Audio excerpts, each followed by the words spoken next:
Hello sports fans, I'm Cole Promain and welcome back to the Cole Line. Now it has been a hectic week in sports, so I have lots to talk about, but obviously first I'm going to kick things off by talking about March Madness. Now March Madness is my favorite time of the year. It is such an appropriately named tournament because there is always the craziest things happening. Now the first thing I want to touch on is the Michigan State upset to Middle Tennessee. I don't think anybody saw this one coming. This was a huge bracket buster. Middle Tennessee would go on to lose to Syracuse, who will now play Gonzaga, who I've picked to win the whole thing. Go Bulldogs. Now in other news around the tournament, Northern Iowa has been catching on fire and has even caught on a little bit of that buzzer beater fever. This is the second. Texas will have a chance to tie or win it with a three. Taylor attacks, floats, even at 72. 2.7 left. Last chance for the Panthers. And he said he wouldn't take a timeout in this situation. Jesperson, half-court heave for the win. Jesperson nails it. Northern Iowa wins it at the buzzer.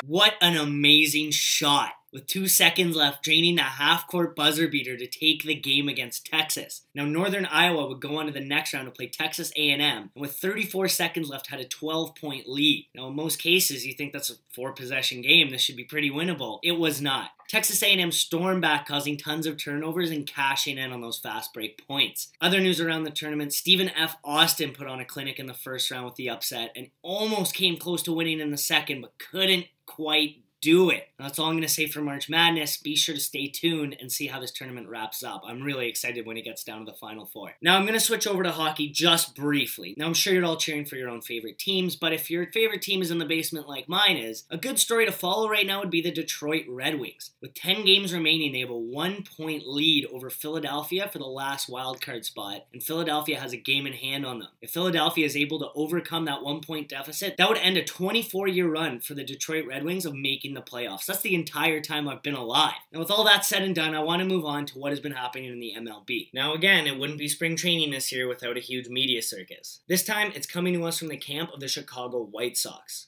Now, Adam Laroche has just retired, but not due to injury or of old age. No, the 36-year-old has chosen to retire because Chicago White Sox Vice President Kenny Williams has requested Adam Laroche not bring his son Drake to the clubhouse 100% of the time. Now, this came as a huge shock to a lot of people, and especially Chicago White Sox players. Apparently, during contract negotiations, Adam Laroche was promised that he'd be allowed to have his son there as much as he wanted. Now, this caused a huge rift amongst players because nobody likes being lied to. Now, at first when I heard this, I thought it was pretty odd. Like, if the guy wants to have his son there, I don't see why he couldn't. But after I did a bit more research, I found out that Drake LaRoche was at the clubhouse and with the team almost all of the time. Now, just imagine you're a starting pitcher and you go for a complete game. You come in from the clubhouse and you just want to grab a bite to eat, but there's this kid standing in front of you in line and he's just grabbing all the food. Or maybe you're another pitcher and you just got pulled after the 3rd inning. After the game, you just want to go sit in silence, or maybe you want to go and curse your head off. But you can't because there's a kid sitting next to you in the locker room and he's on his phone playing Candy Crush. I think another excellent point that Kenny Williams had is that what other job in the United States can you bring your kid to work 100% of the time? I think it would be fair of them to ask Adam Laroche to dial it back, and I think it's completely childish of him when he doesn't get his way to just pack it up and quit. So that'll be a wrap on Adam Laroche's career. He had respectable numbers, but has definitely seen a decline in the past few. But the wake and dust up he has left with the clubhouse is unremarkable. This is a huge distraction from a team that desperately needs to make a postseason push, and now leaves a gap at first base. But I think this will be a nice opportunity for them to call somebody up from AAA and see if they can swing a bat in the majors. It'll be interesting to see how the team bounces back from this, especially with leader Chris Sale really causing a kerfuffle. And while everything going on with the Chicago White Sox, Chris Sale, and Adam Laroche is pretty bad,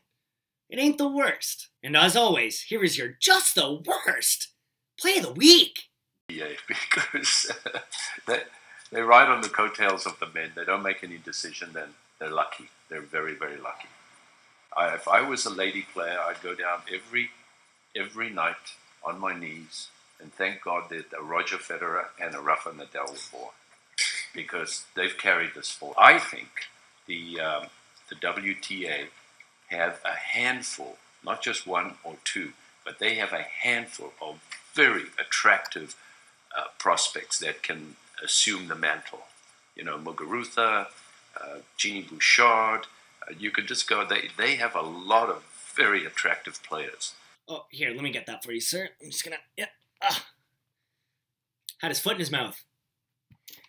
That's Raymond Moore, former CEO and tournament director of the PNB Paribas Open. Now, obviously, he forgot to take his pills and currently thinks it's 1960. Those were some completely astronomical and far-fetched statements. I just want to make it very clear that we here on the Coal Line are grateful of all players of sport, whether male, female. We love you all. That guy has no place to be saying such statements, and I think he did the right thing by stepping down as CEO and tournament director because he just ruined his career. Thankfully for him, he is almost in his next life, and we'll see if he's coming back as a lady tennis player, and then we'll see what he thinks about equal wages. Anyway, that's going to wrap it up for us here at the Coal Line. Thank you so much for stopping by, guys, and as always, we just crossed the coal line.